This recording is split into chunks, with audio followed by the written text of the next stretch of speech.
بسم اللہ الرحمن الرحیم۔ السلام علیکم۔ پاکستان کا لیکچر نمبر 5 ہے میجر پولیٹیکل ڈیولپمنٹس 1857 ٹو 1918۔ 1857 سے لے کر 1918 تک جو میجر پولیٹیکل ڈیولپمنٹس ہوئے ہیں اسی چیپٹرز میں ہم ان کو ڈسکس کریں گے۔ تو سال 1857 انڈیا میں مسلمان حکومت کے لیے زوال لایا۔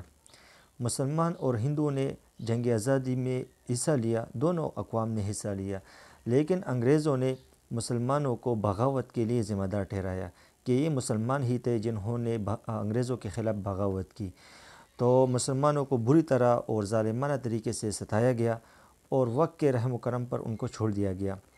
تو جنگ کے بعد والا جو دور تھا یہ مسلمانوں کے لیے خطرناک تھا اور ڈیزاسٹرس تھا، لیکن کچھ شخصیات قومی منظر عامی پر ابھرے اور انہوں نے مسلمانوں کی رہنمائی کے لیے ایک بہترین کردار ادا کیا ان دس کریٹیکل سچویشن۔ ان میں سے جو سینٹرل محمدن ایسوسیشن تھا، جسٹس امیر علی سعید اور علی گڑھ تحریک اس حوالے سے ممتاز تھے اور انہوں نے نمایاں کردار ادا کیا تھا۔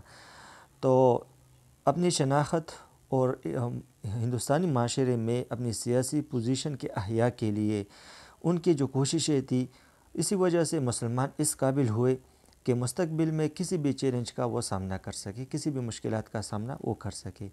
تو ان کی اپنی شناخت اور ہندوستانی معاشرے میں سیاسی پوزیشن کے احیاء کے لیے جو کوششیں کی گئی تھی، ان کوششوں کی بدولت مسلمان اس قابل ہوئے کہ مستقبل میں کسی بھی چیلنج کا وہ سامنا کرنے کے قابل ہو گئے۔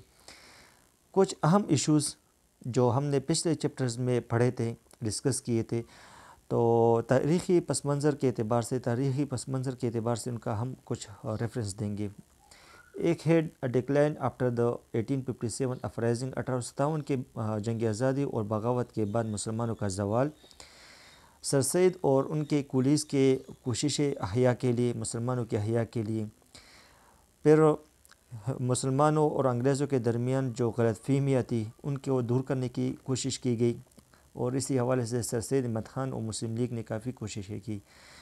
اور ہم نے ایجوکیشنل موومنٹ کو پڑھا، علی گڑھ جو تحریک تھی، تعلیمی تحریک اور جدید تعلیم اور انگریزی تعلیم کے حصول کے لیے کوششیں کی گئی۔ اس کے ساتھ ایک اور پولیٹیکل ڈیولپمنٹ یہ ہوا تھا کہ ہندو اردو تنازع ہوا، اور یہ ایک ایسا ایشو تھا جس کی وجہ سے ہندو کمیونٹی کا جو مسلمانوں کے خلاف جو دشمنی ہے اور نفرت ہے اس کو ظاہر کیا۔ اسی کے ساتھ ساتھ جو کانگریس کا قیام تھا، اور یہ ایک طریقہ کار تھا تاکہ مسلمانوں کو ہندوازم میں ضم کیا جا سکے، اور کانگریس نے ایجیٹیشنل پالیٹکس کو مقبول کیا، یعنی اشتعال انگیز سیاست کو متعارف کیا، اور مسلمان اس سیاست کو افورڈ نہیں کر سکتے تھے، کیونکہ اب وہ اپنے پاسٹ گیپس کو جو خلا پیدا ہوا تھا اس کو وہ ریکور کر رہے تھے، کیونکہ انگریزوں نے مسلمانوں کو بہت زیادہ ستایا تھا اور مسلمان اشتعال انگیز سیاست کے لیے اہل نہیں تھے کیونکہ ان میں اتنی طاقت نہیں تھی۔ پھر یہاں پہ ہندو احیاء تحریکیں شروع ہوئی، اور یہ تحریکیں زیادہ تر مسلمانوں کو انہی تحریکوں نے ٹارگٹ کیا، جس کی وجہ سے دونوں اقوام کے درمیان جو خلیج تھا اور وہ خلیج مزید وسیع ہو گیا، اور اس میں وسعت کے لیے جو ریٹ تھا، جو پیس تھا، وہ کافی ایکسلریٹ ہوا، تیز ہوا۔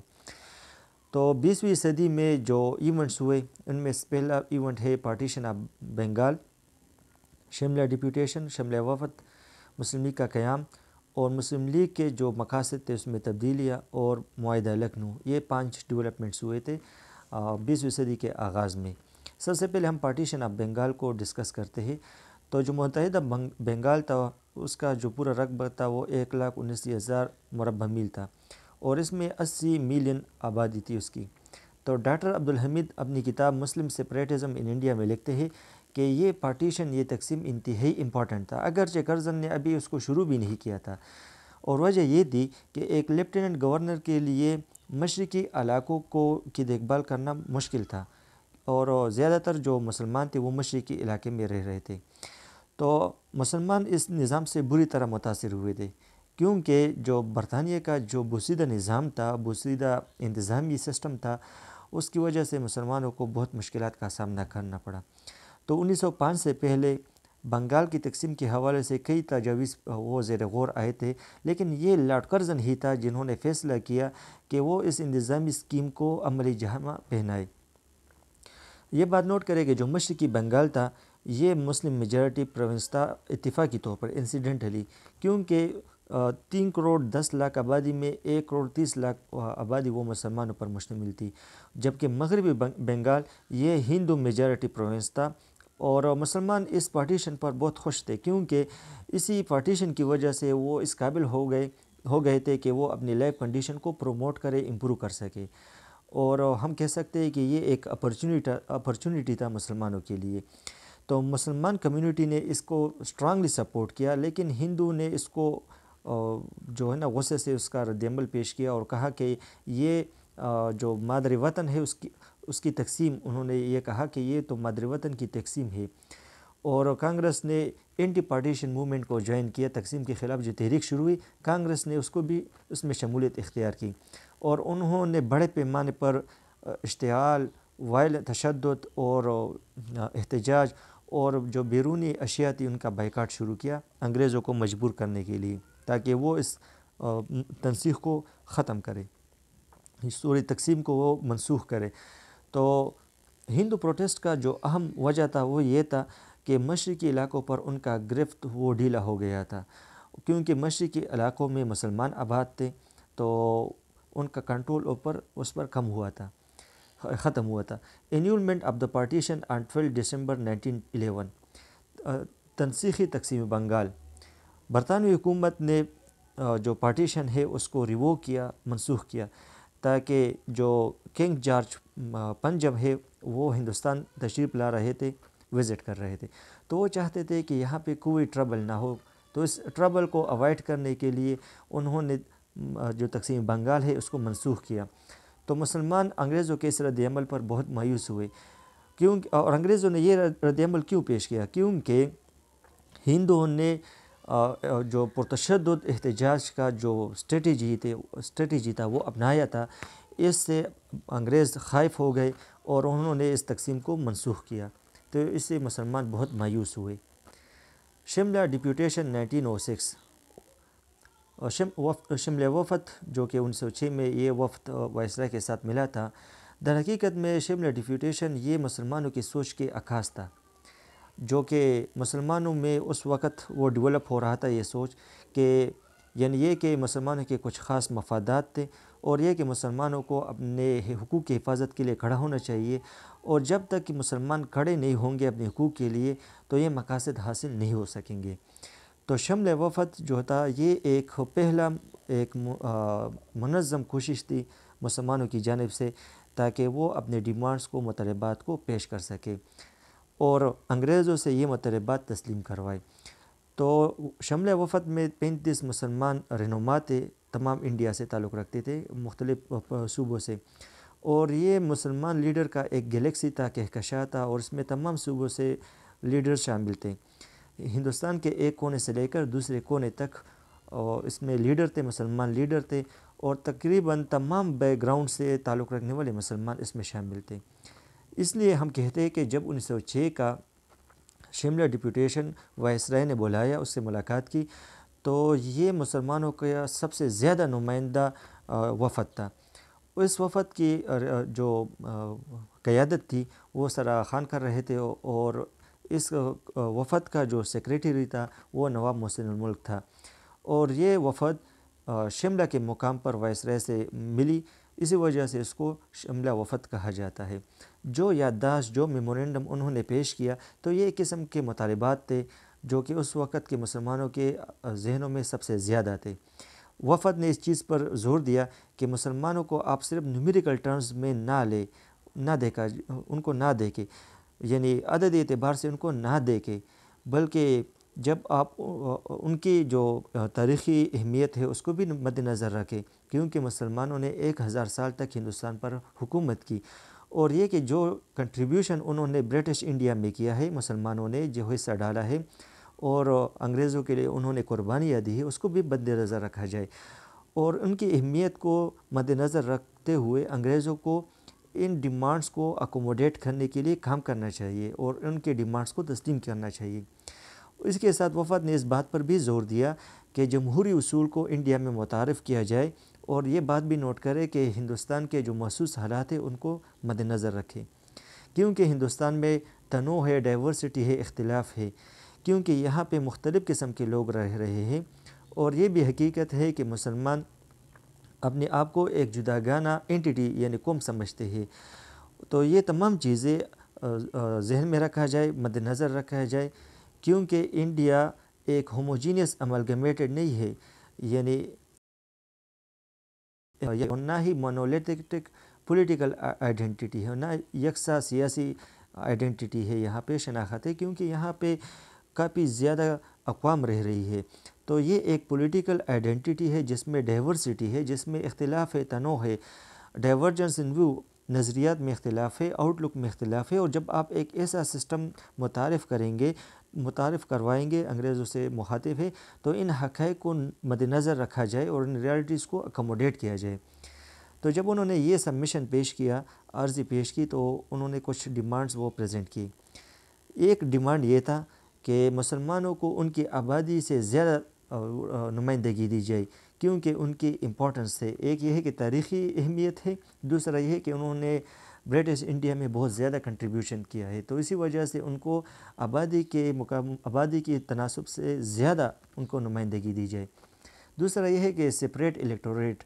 دوسرا ڈیمانڈ یہ تھا کہ مسلمانوں کے لیے جداگانہ حق انتخاب کا حق دیا جائے، جداگانہ انتخاب کا، یعنی یہ ہے کہ مسلمان جو نمائندے ہیں ان کو مسلمان ہی منتخب کریں گے۔ تیسرا یہ ہے کہ سرکاری ملازمتوں میں مسلمانوں کے لیے سیٹس وہ رکھے جائے۔ چوتھا یہ ہے کہ میونسپل یا ڈسٹرکٹ بورڈز، یونیورسٹی سینٹس اور سینڈیکیٹس میں مسلمانوں کو ایک مخصوص حصہ دیا جائے۔ اسی طرح وائسرائے ایگزیکٹو کونسل میں مسلمانوں کی نمائندگی وہ انشور کیا جائے۔ اسی طرح جو محمدن اینگلو اورینٹل کالج ہے اس کو یونیورسٹی کا درجہ دیا جائے علی گڑھ میں۔ تو مسلم یونیورسٹی ایٹ علی گڑھ یعنی مسلم یونیورسٹی کا قیام، یہ ایک اہم مطالبہ تھا، اور یہ مطالبہ 1920 میں وہ پورا ہوا۔ تو وائسرائے نے ان ڈیمانڈ کی طرف مسلمانوں کے جو مطالبات تھے ان کے لیے ہمدردی کا اظہار کیا، اور اس چیز نے مسلمانوں کو حوصلہ دیا کہ وہ اپنے حقوق کے لیے کوشش کرے، parallel to the Indian National Congress, جو انڈین نیشنل کانگریس کے متوازی اپنا ایک سسٹم بنا لے پولیٹیکل پارٹی، لیکن اس اسٹرگل کے لیے ایک آرگنائز پلیٹ فارم کی ضرورت ہے۔ تو formation of the Muslim league in Dhaka December 30، 1906۔ یہ وقت آ گیا تھا کہ مسلمان باضابطہ طور پر منظم ہو جائے۔ شملہ ڈپوٹیشن کے بعد، شملہ وفد کی کامیابی کے بعد اب وقت آیا تھا کہ مسلمان باضابطہ طور پر منظم ہو جائے۔ تو مسلم لیڈرز نے یہ خواہش ظاہر کی کہ ایک مستقل سیاسی فورم ہونا چاہیے، اور محمدن ایجوکیشنل کانفرنس کے انعقاد کے بعد مسلمان لیڈر انہوں نے ملاقات کی تاکہ آل انڈیا مسلم لیگ کو قائم کر سکے۔ وقار الملک نے اس میٹنگ کی صدارت کی، اور نواب سلیم اللہ نے مسلم لیگ کے قیام کی تجویز پیش کی، اور حکیم اجمل خان اور مولانا ظفر علی خان نے نواب سلیم اللہ کی بات کی تائید کی، تجویز کی تائید کی۔ تو کراچی سیشن میں دسمبر 1907 کو اس کے آئین کو منظور کیا گیا، مسلم لیگ کے قوانین اور آئین کو منظور کیا گیا، اور مارچ 1908 میں علی گڑھ کے مقام پر آغا خان کو باضابطہ طور پر اس کا پہلا صدر منتخب کیا گیا۔ لنڈن برانچ مئی 1908۔ جسٹس امیر علی سعید نے مسلم لیگ کا ایک شاخ قائم کیا لندن میں، اور ہندوؤں کی جو مسلمانوں کے خلاف جو سازشیں تھی اور غلط فہمیاں تھی اس کا مؤثر انداز سے جواب دیا۔ مسلم لیگ کے جو مقاصد تھے وہ 3 اہم مقاصد تھے۔ ایک مقصد پہلا یہ تھا کہ مسلمانوں کے جو سیاسی حقوق اور مفادات ہیں ان کی حفاظت کرنا اور ان کو فروغ دینا۔ دوسرا یہ ہے کہ دیگر کمیونٹیز یعنی ہندو، سکھ وغیرہ کے ساتھ تعاون کرنا۔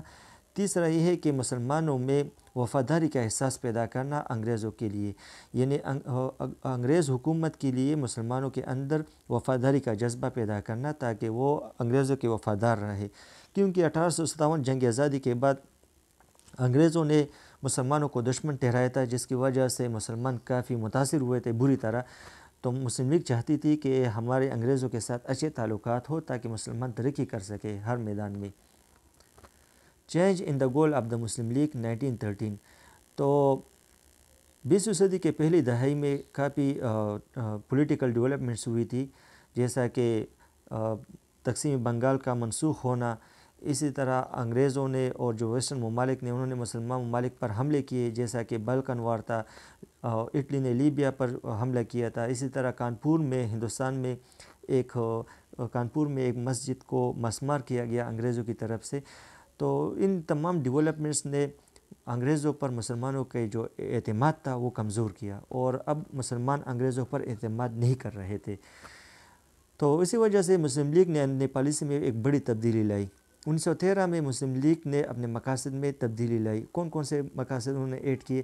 پہلا مقصد یہ تھا کہ برطانوی کراؤن کے بادشاہ کے تحت ہندوستان میں ہماری اپنی حکومت ہوگی، ہندوستانیوں کی حکومت ہوگی، اور in view the peculiar condition India کے جو مخصوص حالات ہیں اس کو مد نظر رکھ کر ہندوستان میں ہندوستانیوں کی حکومت ہوگی.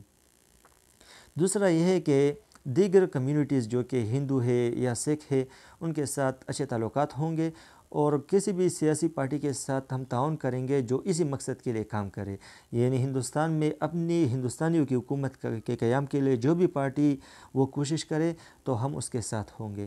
تو ان تبدیلیوں کی وجہ سے مسلم لیگ اور کانگریس وہ ایک دوسرے کے قریب آئے، اور ہم کہہ سکتے ہیں کہ یہ کوآپریشن کا دور شروع ہوا.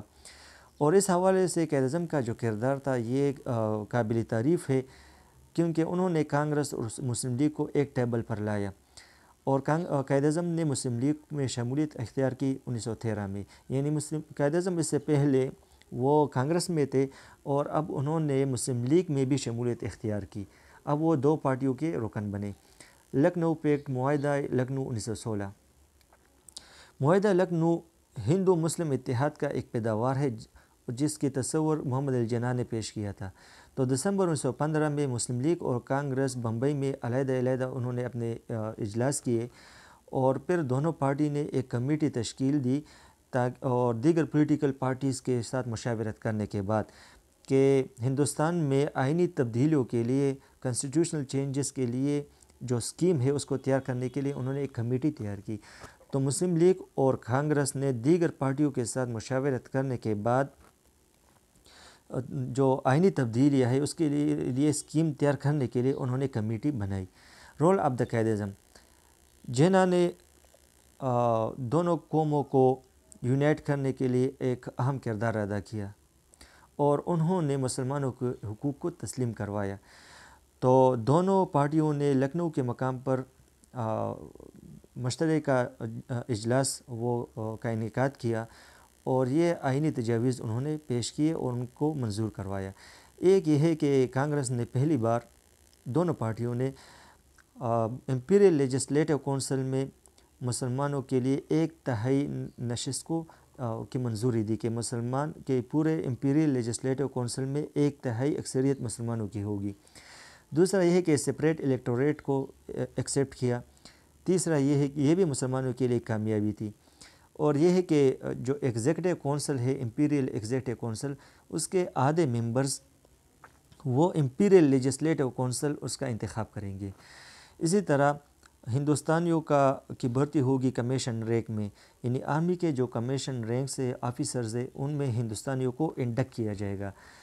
اس کے ساتھ ساتھ expansion of provincial legislative council, provincial legislative council کو توسیع دی جائے گی اور مزید ارکان اس میں شامل کیے جائیں گے. اسی طرح گورنر کے جو ایگزیکٹو کونسل ہے اس میں پروونشل لیجسلیٹو کونسل آدھے ممبرز منتخب کرے گی. یعنی provincial legislative council governor executive council کے لیے آدھے ممبرز کا انتخاب کریں گے. اسی طرح صوبوں میں بھی مینارٹیز کو ویٹیج دیا جائے گا. Gain from Muslim point of view, مسلمانوں کو کیا فائدہ ملا؟ ایک یہ ہے کہ ہندوؤں نے سپریٹ الیکٹوریٹ کا مطالبہ تسلیم کیا. دوسرا یہ ہے کہ سینٹرل لیجسلیچر میں مسلمانوں کو 1/3 اکثریت دی گئی، نشستیں دی گئی. اور چوتھا اہم جو کامیابی ہے مسلم لیگ کی وہ یہ ہے کہ جو غیر سرکاری بل ہے، اگر ایک کمیونٹی کے 3/4 ممبرز اس کی مخالفت کرے تو وہ بل منظور نہیں ہوگا. اگست 1917 اناؤنسمنٹ بائی برٹش گورنمنٹ، جو سیکریٹری آف اسٹیٹ منٹیگیو تھا انہوں نے معاہدہ کیا کہ ہندوستانیوں کو گورنمنٹ کے تمام شاخوں میں شامل کیا جائے گا، ان کو زیادہ نمائندگی دی جائے گی۔ دوسرا یہ ہے کہ ہندوستان میں ایک ذمہ دار حکومت قائم کی جائے گی، اور تیسرا معاہدہ یہ کیا کہ فوج کے کمیشن رینکس میں ہندوستانیوں کو انڈکٹ کیا جائے گا، ان کو بھرتی کیا جائے گا۔ تو یہ کنکلیوژن ہے کہ مسلمانوں نے کا جو تاریخی اسٹرگل تھا، جدوجہد تھی، انہوں نے ان کی شناخت کی تصدیق کی، انہوں نے اپنی ایک سیاسی پارٹی کو آرگنائز کیا تاکہ وہ اپنے مطالبات اور اپنے مطالبات کو حل کرے۔ اسی طرح ہندوؤں نے بھی ان کو تسلیم کیا بحیثیت ایک جداگانہ قوم، اور ہندوؤں نے تسلیم کیا پہلی دفعہ کہ مسلمان ایک الگ قوم ہے۔ اور اسی طرح انگریزوں نے بھی سیاسی ڈومین میں مسلمانوں کے کردار کو اور مسلم لیگ کے کردار کو تسلیم کیا۔ تو یہ بڑی کامیابی تھی مسلمانوں کے لیے اور مسلم لیگ کے لیے۔